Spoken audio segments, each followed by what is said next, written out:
Good morning. Good morning. This is Corner Class Tampa, and I'm your host, David Carmena.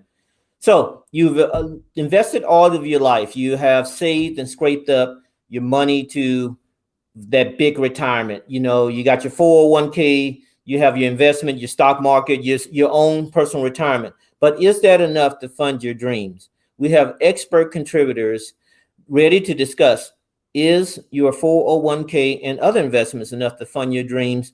See you on the other side.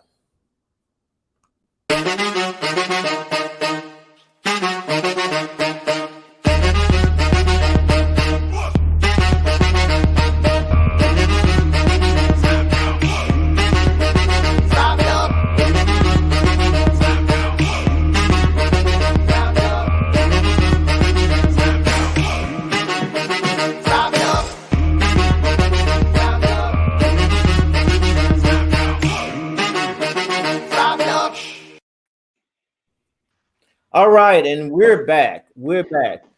So I think that we have everyone on board now. We have Sean, we have Ty. Let's do this. Let's go ahead and take a couple of minutes and introduce ourselves to our audience. And we're going to come back, Sean, after the introduction. We'll come back with you with a market update. Sean? Sean, can you hear me? Good morning. Yeah, my name is Sean Miller with Van Dyke Mortgage. And yes, can you hear me? We can hear you. We can hear you fine. On. Sean, we can hear you. Can you hear me okay, David? Yes. Okay, perfect. Okay, yes, and yes, I can hear you okay. Yep, I can. Okay, great. So, great, Sean. You just want me to go into it? No, actually, go ahead and we're going to add Ty, and then we're going to come back to you, Sean, okay? Okay. Ty, go ahead and introduce yourself, a little bit of what you do. Yep. Hello, everyone. My name is Ty Thorpe. I am a financial advisor. Been in wealth management for a number of years. We focus primarily on, retirement planning. So I'm well versed in that area, but we also focus on a lot of different areas of planning as well. Our approach and our belief is that everyone needs to have a financial plan, because when you have that plan, it's just a guide for you to know how you're tracking against your goals and tracking against your goals, so that you can ultimately reach that financial security that you desire. Great, great. Sean, I'm bringing you back in. Sean, give us a little bit of a market update, please. How it has the stock market, the rates been affected by COVID-19, and where are we?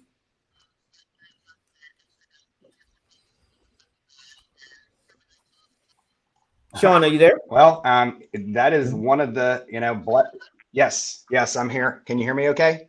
Yes, there's a little bit of a delay, but that's okay. Go ahead. Okay, I wasn't sure if that was mine because his phone was, it was cut. It was kind of a little cutting out a little bit. Sometimes I don't get the best cell phone reception inside my office, which I don't know why. Okay, so no worries, you're coming in clear. Yeah. So Sean Miller with Van Dyke Mortgage, been in the business for 17 years now, and these are the absolute lowest rates that I've ever seen. One blessing that has come out of COVID, not that there's no other blessings, but one blessing is interest rates have stayed or went very, very low. We're doing a ton of refinances right now for people that have bought, in the last 1-2 years or even further out than that. I never thought we would have saw 30-year fixed rates under 3%. I think the lowest that they've ever been in my 17-year career, I think I locked one of them a rate in at 3.25% on a 30-year fixed. Might have been like 8-9 years ago. But I've never had opportunities where, you have rates under 3% on 30-year terms. And, that's one, thing that we really have going for us right now. The Federal Reserve are buying mortgage-backed securities right now, which have been helping to keep the rates really low. And, that's been a blessing, to be able to save people money. I mean, we're doing purchases, they're incurring debt. But however, it's not bad debt. It's definitely better than renting. But with refinances, you're saving them money. So I saved one person $500 last month, $500 a month. Mm-hmm. Yeah, and that's I'd say a majority of my clients, I do my best to take them down to shorter terms, so they're saving a lot more interest over the long run. And a lot of people were taken down from 30-year terms down to 20-year terms, and even saving them, you know, 50, 60 bucks a month, which is unprecedented. Wow. So Yeah. Sean, let's talk about refinancing, because I'm seeing a lot of activity.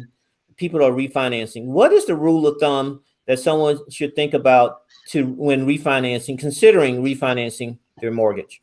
Well, lots of times I hear, oh, I need to save like 1 to 2% of my rate to refinance. Well, that's not necessarily true.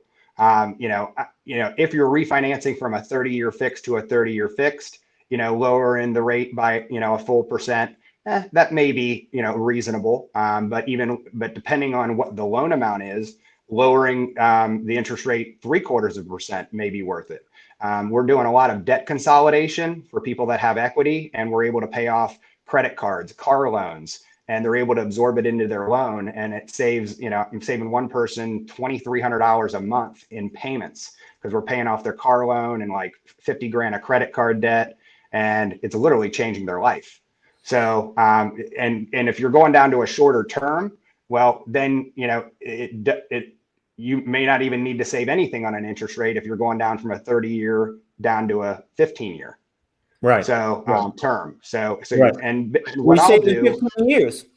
Yeah. And what I'll do, I'll go over break even points with the clients. Mm-hmm. And so like, I'll ask, okay, how long are you planning on staying in this home? We're not moving. This is our last house. We're not moving. Or, we just had our second baby and we're not moving till they're out of high school. Well, then I'll break down what their interest that they're paying on their current loan compared to the new loan. And we'll figure out what the break even point is for them to make up the closing cost that they're going to incur. Mm-hmm. Majority of the time, they can just finance in the closing cost versus paying them out of pocket. But in some circumstances, they're making up the closing cost in less than 12 months. Now, throughout my career, generally, you were making up the closing cost within about 3 to 4 years. So, you had to be going to have the home, have the loan a longer time to make up those costs. But this year, it makes sense for a majority of people to do the refinance, where prior years, the conversation that I'm having with somebody, I'll be like, listen, I talk more people out of doing refinances than I actually help out, because it doesn't make sense a lot of the times. However, this year, again, if I closed on my house in 2018, and I had a 4.5% rate in 2018. Now I just refinanced, and that was on a 20-year term, and that was on employee pricing. So now I just refinanced to a 2.625% rate back in March. So rates dropped some since I refinanced. However, you don't want to necessarily incur the closing cost again to do it. So you can't pick an absolute perfect time to refinance. You can't pick an absolute perfect time to buy. However, I can't see these rates staying around forever. The Feds had announced that they were going to keep rates low for the next several years, but that doesn't necessarily mean that they're going to keep them this low. So in my opinion, there's no better time to sell a house and buy a house than right now. As you all know, David, the lack of homes on the market, listings are going quick, very quick. So, the affordability to buy a home is better than it's ever been, ever. So, Sean, we actually have, we're going to actually go in and talk about in our last segment, the implications of the Fed, some political implications and how that affect rates and stock market. But I do have a question for you. Can a person, because I got a phone call yesterday and he actually wants to refinance and pull some equity out of the house in a line of credit or something like that. Is that something that someone can do? Sure. We can pull cash out on like a first mortgage, like a conventional loan, an FHA loan, a VA loan. They can pull cash out on that. Generally, like on a conventional and FHA loan, they can go up to 80% of the home's appraisal value. On a VA loan, which is for veterans or people in the military, they can go up to 90% of the home's value to pull cash out.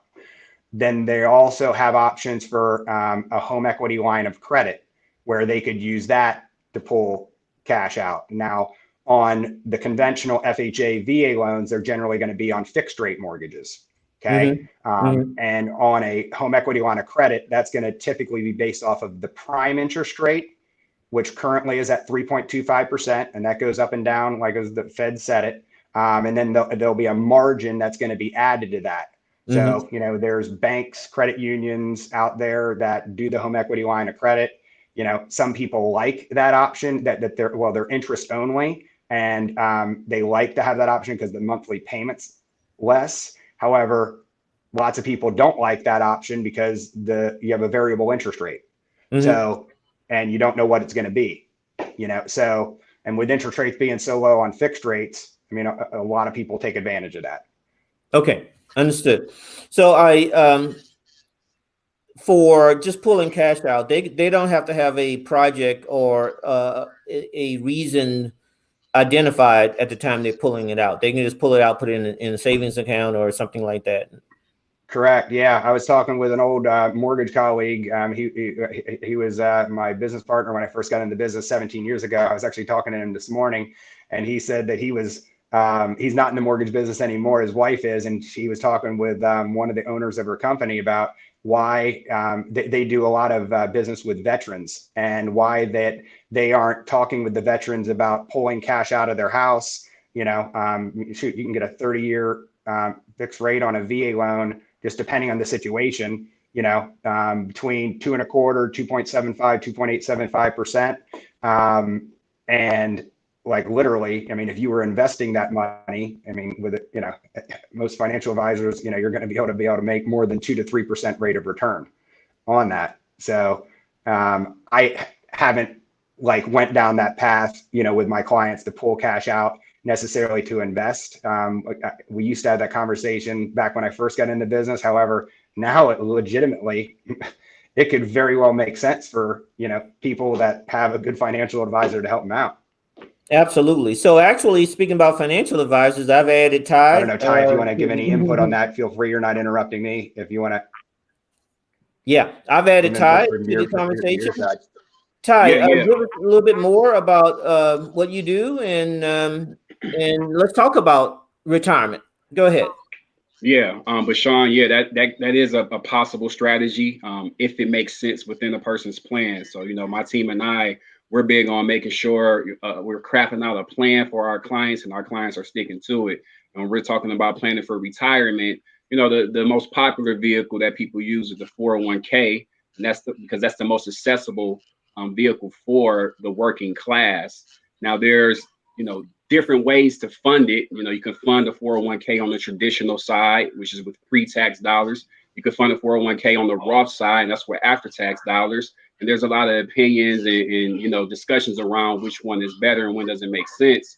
But ultimately, you know, I tend to lean more towards the Roth for my clients because of the current you know, environment that we're in, with interest rates being low, with all the stimulus money that's been paid out, and the government's been writing all these blank checks. You know, I think it's safe to say that in the future, taxes are going to increase.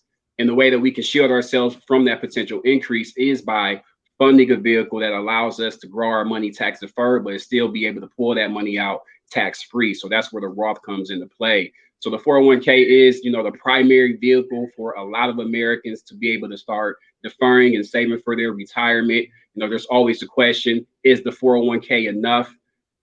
Sometimes it is, sometimes it isn't. Depends on everyone's situation. Some people are still going to receive a pension in retirement. So if they have a pension along with their 401k, along with Social Security, that puts you in a very much better position than the person that only is going to receive a 401k in retirement. So depending, you know, it depends on, if every situation is different. It depends on the person's, you know, circumstance. But the 401k is the main vehicle. But nowadays, it's starting to seem, what I'm seeing is nowadays the 401k alone is not enough. So we have to do things outside of our employer's retirement plan to really start to position ourselves for a good, comfortable retirement, so we can have peace of mind, you know, during the different economic, you know, cycles that we're still going to be incurring even while in retirement. Right? The market fluctuations don't stop in retirement. The economic cycle doesn't stop in retirement. So we want to be positioned well so that when those things happen, we can have peace of mind. So actually, Ty, that's what I want to ask you about. I think there's some background noise, but that's what I want to discuss is the if a person max out on their 401k, and how much can they expect to have just a general amount? I'm not exactly to the penny, but how much do they can expect to pull out on a monthly basis to offset living expenses? Yeah, so the answer to that question is it depends, right? If a person started working at 25 and was in a good position to be able to max out their 401k from 25, and let's say they retired at 62, and they max it out every single year, then it's a great possibility that that person is going to have, definitely going to have seven figures in their account, if that account was properly allocated, right, as far as the investments are concerned. But it's a good probability that that person will have, seven figures in their account. And then when it comes to how much they can spend, well, it isn't about how much can they spend, it's about how much do they need first and foremost. So like, how much do you need in retirement? And that's going to determine, the life of the portfolio. What's the portfolio's life cycle now based on what you need? But we're also want to factor in other factors, like if you're going to get Social Security, or if you have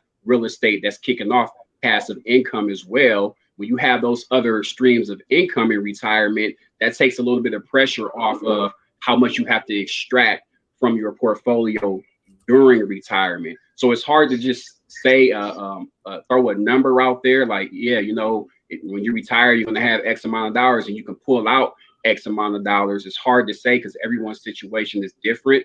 Everyone funds their retirement accounts differently at different rates. People are getting different rates of return on their investments in their 401k. And all of those factors play a big role in how much you're going to be left with when you enter into retirement, right? So it's hard to just say, throw a number out there because, everyone's situation is different.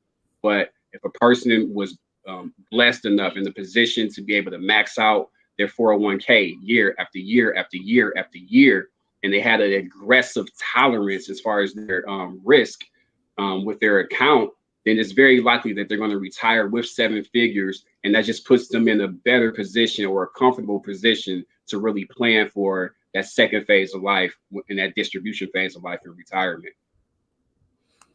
Okay, so actually I'm going to bring Sydney in. Sydney has a question for you, Ty. Sydney is a young person that is entering into the job market.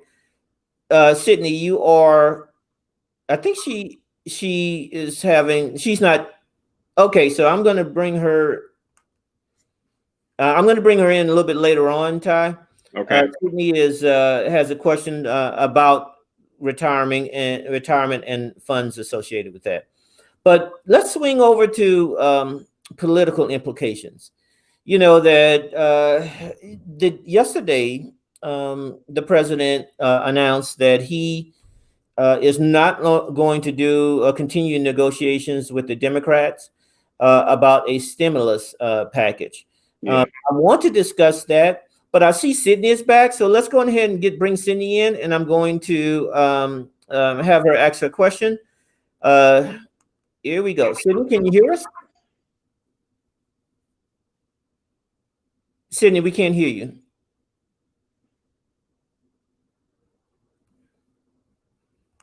All right, Ty. So while Sydney gets her mic situation correct, let's go ahead and after the break, we're going to discuss how politics and decisions can affect your retirement. Absolutely.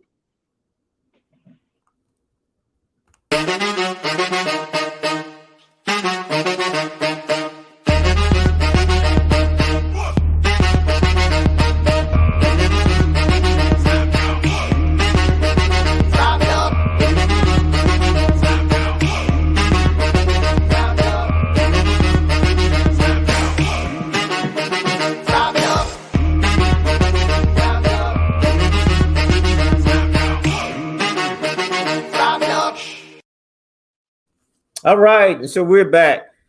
Ty, Yeah. President's got tweeted out with a tweet that he is not going to work with the Dems on the stimulus package, and the stock market tanked 600 points. How would that affect your retirement? Yeah. So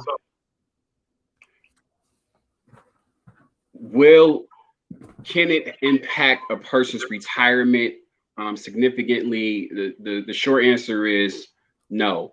Because if a person is still in their working years, right? So let's say a person is still 15 years away from retirement, that dip in the market, that's happening constantly, whether Trump tweets or not.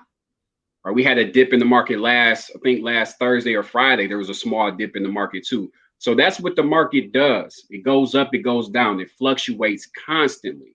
So a person that's still in their working years, still accumulating their wealth, still funding their retirement and whatever other investments that they have, that's not going to have a significant impact on their retirement as long as they leave the dollars in the market and let those dollars continue to work.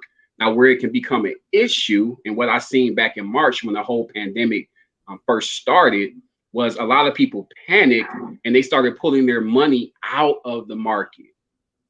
That can be detrimental to a person's retirement, because now you pull those dollars out, those dollars are no longer working in the market, right? Because of fear. And now it's okay, when do I get back in? And a lot of times people don't get back in. And oftentimes people will get back in way later when the market is back up. When it comes to investing, the simple rule or simple philosophy behind investing in the stock market is you want to buy low and sell high, right? And you don't want to panic when the market has a dip. So if we pulled our money out in March and our money is still sitting in cash today, we lost out on some return because the market is back up, right? From where it was from when the dip happened in March. So, those short-term dips in the market doesn't have a significant impact on a person's retirement, but it can be detrimental if that person panics and pulls their dollars out of the stock market, right? When you're in your working years and you're years and years away from retirement, you don't want to panic. You want to keep those dollars working in the market because the market is always going to fluctuate. It isn't always just going to be up and stay up. It's always going to come back down, go back up, come back down. It's going to do that. But as you're working, and let's say if you're funding your 401k, every pay period, you're putting more dollars into the market. So you're getting in the market at different prices. One month you may get in at a price that's higher, than the next month you may get in at a price that's lower, but that's good because you're getting in at these different prices. Then that average price will allow you to really generate a significant rate of return or equity in your positions. So the key is when the market does dip, the key is not to panic and pour our monies out of the stock market. Trump has been tweeting for years now since he took office, and yesterday wasn't the first time that's happened. It's happened multiple times where he has tweeted something and the markets reacted. But the key is don't panic and pull your money out. Is really an opportunity to get into the market at a discount now because the market is down. So if you're still in your working years, it won't really have a significant impact on the person's retirement. What about you're retired now? You're not in your working years. How would it affect your 401k? Yeah, so that's a great question now. So for the retiree, it can be it's a different story. And this is where planning is very, very critical, right? And an analogy that we use when we speak to clients is, when you think about people that climb Mount Everest, most of the accidents happen on the way down. Mm-hmm. So when we think about accumulating wealth during our working years, that's us going up Mount Everest, right? And in retirement, that's us going down Mount Everest. And that's where many problems occur for a lot of retirees. So for a retiree, it can be different. You want to have a plan in place first and foremost. The key to a retiree is, what does the guaranteed stream of income sources look like? Do you have Social Security coming in every month? Do you have a pension?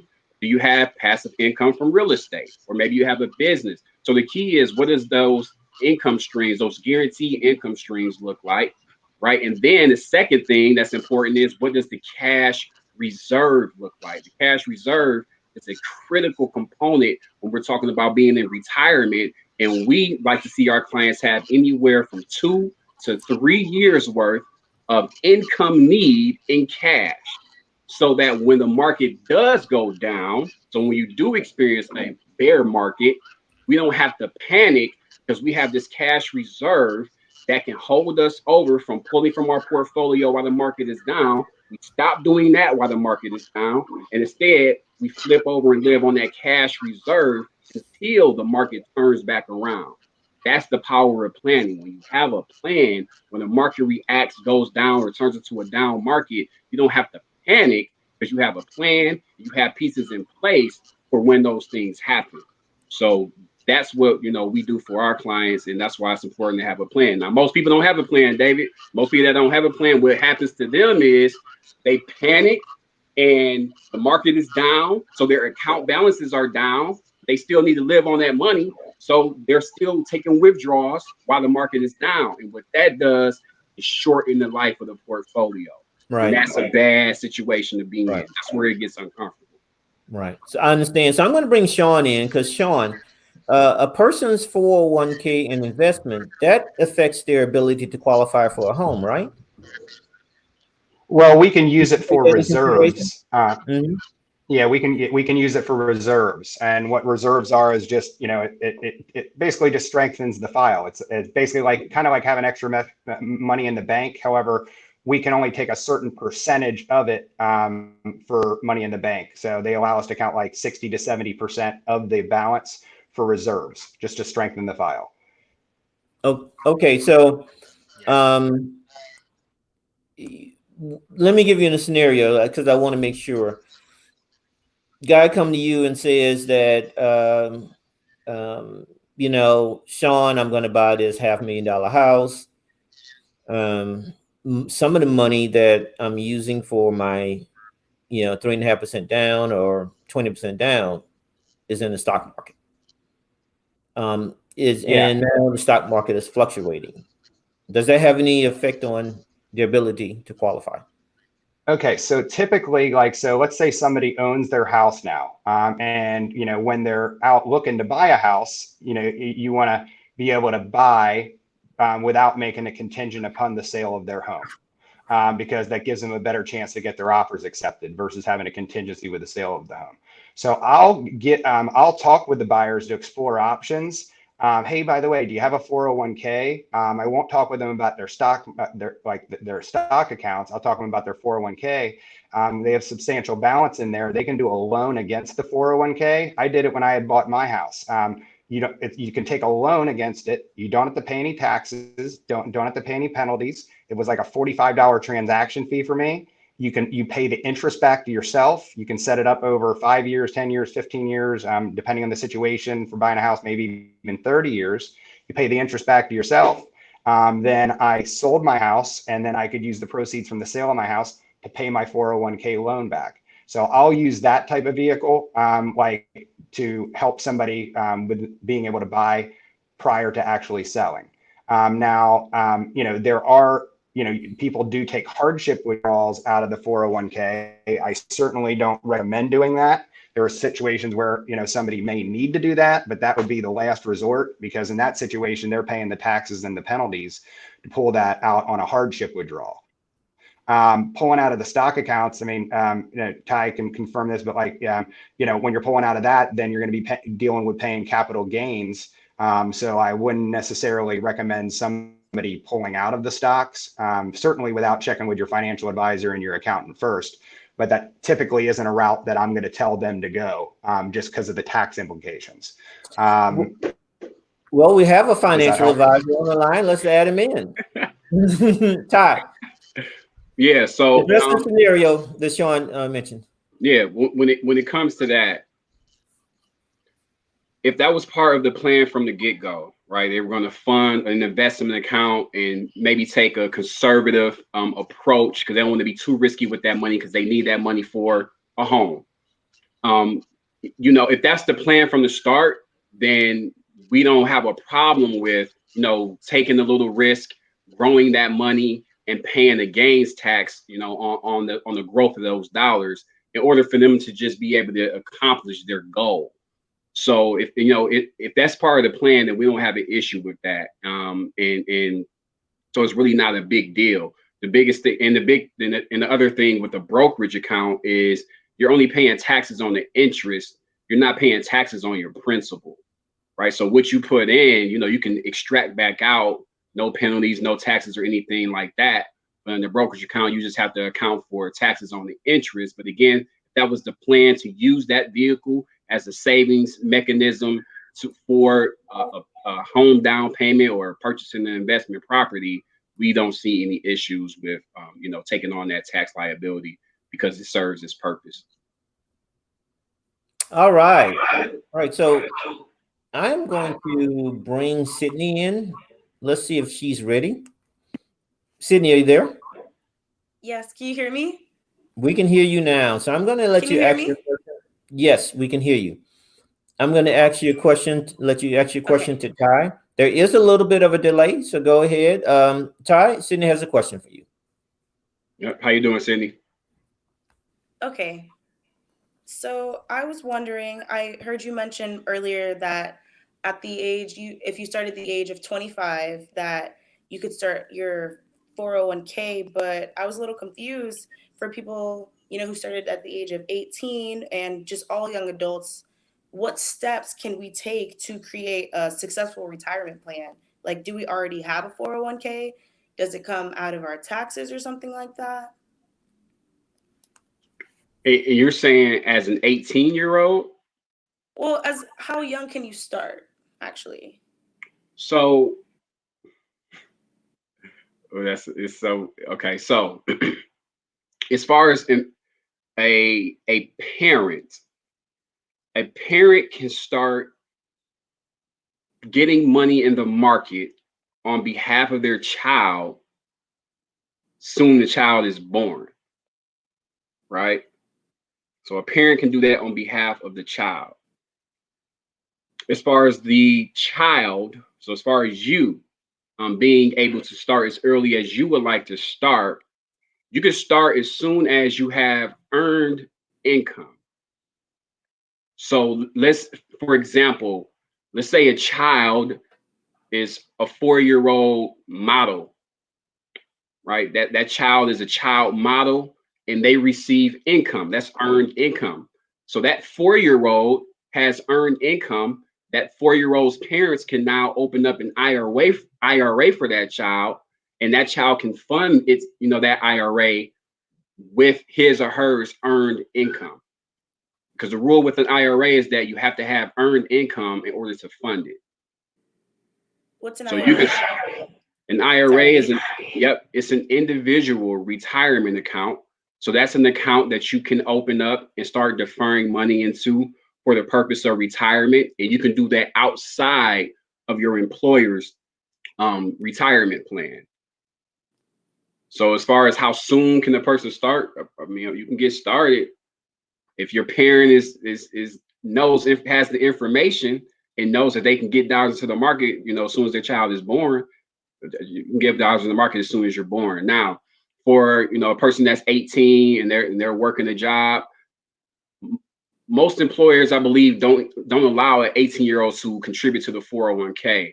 I know they say that you have to be 21 before you can contribute to the 401k. If that's the case, then what that 18-year-old can do is, again, open up an IRA if they have earned income, and they can start funding that IRA and deferring money for retirement that way. You can also open up at 18. You can open up a brokerage account. So that's an investment account that isn't specifically for retirement. It's an account that you can put money in, take money out as you please, but you also can purchase investments within that account, like stocks, bonds, mutual funds, the ETFs, and things like that. And when you're 18, you can open up that type of account and start investing in that as well. Okay, thank you so much. Absolutely. All right, so Ty, I'm going to bring Sean back in, and we're going to. I want to make sure that we kind of I'm here. put a bow. Thank you, Sean. I want to make sure we kind of put a bow on this because we talked about a lot of things that uh, affect not only retirement, but politics, but also investing. Now, Sean, I just want to cover that again. You are saying that in refinancing, not only can you pull equity out of the house, that equity could then go, and it doesn't have to have earmarks on it, right? The equity can be used for to be put into your into the stock market. It could be put into used for seed capital for investing and other things. Is that correct, Sean? You there? Correct. Yeah, there's no requirement what you can use the cash out refinance one for. Yes. Hold on here. Okay. And the rates for that is below 4. Sean, you're muted. You mute yourself. Oh, there we go. I said, I don't know if I had a bad connection on my end. It's cutting out a little bit. Can you guys hear me okay? You're coming in okay. A little choppy, but not bad. Okay, got it. Okay, all right. So yeah, there's no requirement for what they have to use the proceeds from a cash out refinance for. They can use that for debt consolidation, buying another house, down payment on another house, pay off back taxes. Anything. Home remodeling. All right. There's no limitations on that. Okay. And Ty. Yeah. And then as far yeah. Good. Okay. So we got the money out. Ty, if we had some money in our some capital that we pulled out of our home, do you recommend that we diversify the money, or put some in stock market, some in other streams? What is someone just got 50K? What is the best use of that 50K? Well, first and foremost, I'm gonna ask if they pulled the money out, or if they took out took the equity out of the home, it has to be a reason that they did it. So first and foremost, I want to know, okay, what's the reasoning behind extracting this equity out of your home first and foremost? And if they're just saying, hey, I'm just looking for investment opportunities, then we'll look to see if it makes sense to get some money in the stock market, take some risk, and try to generate a rate of return. But they also have to know, hey, it's a possibility that you may not win right away, right? You may not get that rate of return right away. It may take a couple of years too. So it just all depends on the situation. Most people don't pull money out of their home to take that money and dump it into the stock market. Usually they do it for something else, like renovating a home or maybe taking on the business opportunity. Most people don't take that money and put it into the stock market anyway. So we really don't see many people come to us with that type of strategy or wanting to do that. Would you recommend though that they have? Yeah, that should definitely be for alternate. I'm sorry, Sean. Go ahead. Yeah, that should definitely. And a good friend of mine, he has a home equity line on his house, and he uses that for investing. He's very, very well off. So having a dip in the market for him is not as big of a deal. So we used to call this an equity reinvestment program when I first got in the mortgage business, where people would pull money out of their house and pump money into like investment accounts. Not saying that's like with interest rates being where they're at, that's not necessarily a bad idea. It's just like Ty saying, it's not something that I am suggesting to the average person. If you got somebody that's very well off financially, they got plenty of money in the bank, they got plenty of money in investments. They want to do a cash out refi on their house, at a 3% rate, and they want to play the market, that's one thing. But your average person that doesn't have a lot in savings, that's definitely not something that I'm going to be advising them. Absolutely. Great. So pull the money out if you have equity for a reason, so that money can make more money for you, is basically what we're saying. And have develop alternate streams of income. Is that fair? Ty? Sure. Yeah. Have a plan. That's first and foremost. Have a plan and have a strategy first and foremost. You don't have a plan, you don't have a strategy, then don't do any of that. Mm-hmm. And I know we're in the political season. And we're not endorsing, not to endorse one candidate over another, one policy over another, other than how policies affect your retirement, affect the stock market, affect your ability to purchase a home. Sean, I'm going to bring you up. I think all of us are ready for us not to be in the political. Yeah, I think all of us are ready for us, no matter who you're voting for, not to be having to hear about this anymore. Yeah, I'm absolutely. ready to fast forward to December. Yeah. But it's fair to say that politics and decision, legislature, the laws definitely affect your ability, pros and cons to purchasing a home, and also indirectly affects the ability for you to refinance the home. Is that a fair statement? Well, sure. Yeah. I mean, the different policies they put in place, that can definitely be the case. So the head of the HFHA that heads up like decision making for Fannie Mae, Freddie Mac, implemented a half-point pricing hit on all refinances for any loans that are delivered to Fannie Mae and Freddie Mac after December 1st. So basically, that's pretty much all refinances that are being worked on right now. With us, purchases take priority. Refinances, we're doing a lot of them, but purchases take priority. So they're going to be underwritten quicker than a refinance is going to be. A refinance, somebody's already in the house. Worst case scenario, they don't close on that. They still got their own loan. But purchases, as you all know, David, they got closing dates, earnest money on the line, inspections. They got a lot going on. Right. So like yesterday, you guys were talking about how Trump sent out a tweet, how like they couldn't work out this stimulus package. So like you're saying, the stock market tanked. Now, typically when the stock market does bad, interest rates improve.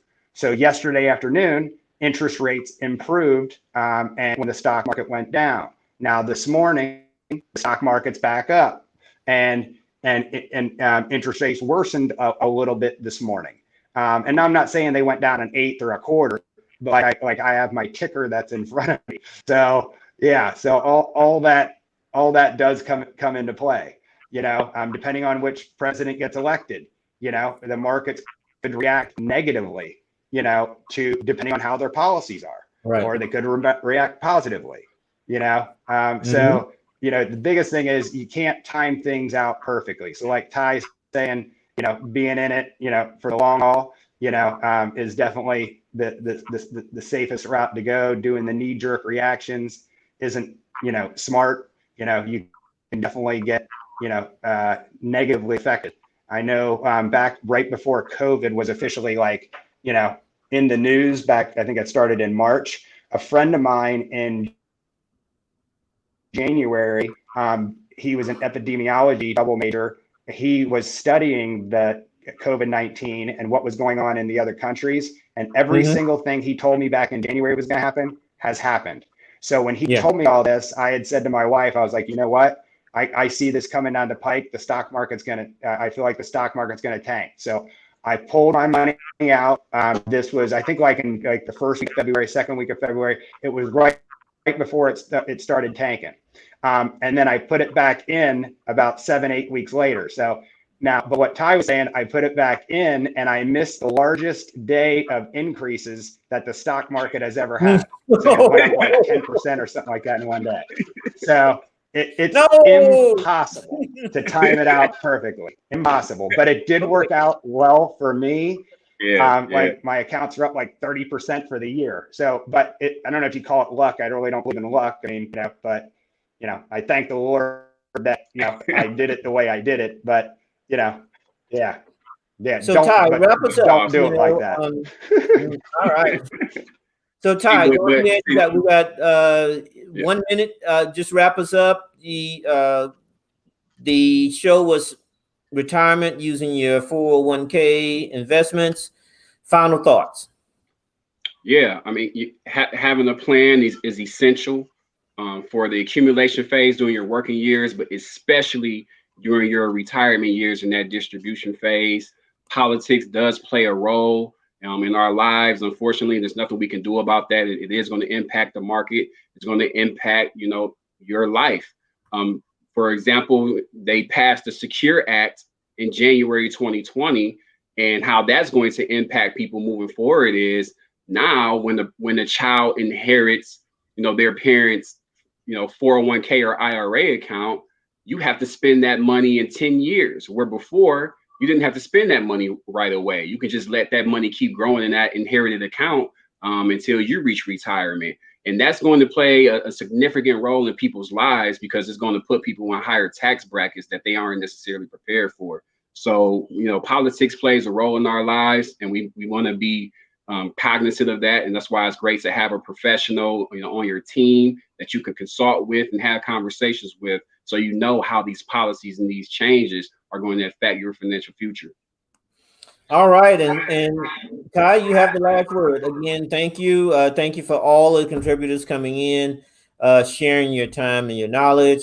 This has been Corner Class Tampa. Retirement is not something that we think about, but it's something that we really need to plan, because it's the long haul, like you said, Ty. And again, thank you. Thank you for coming. Absolutely.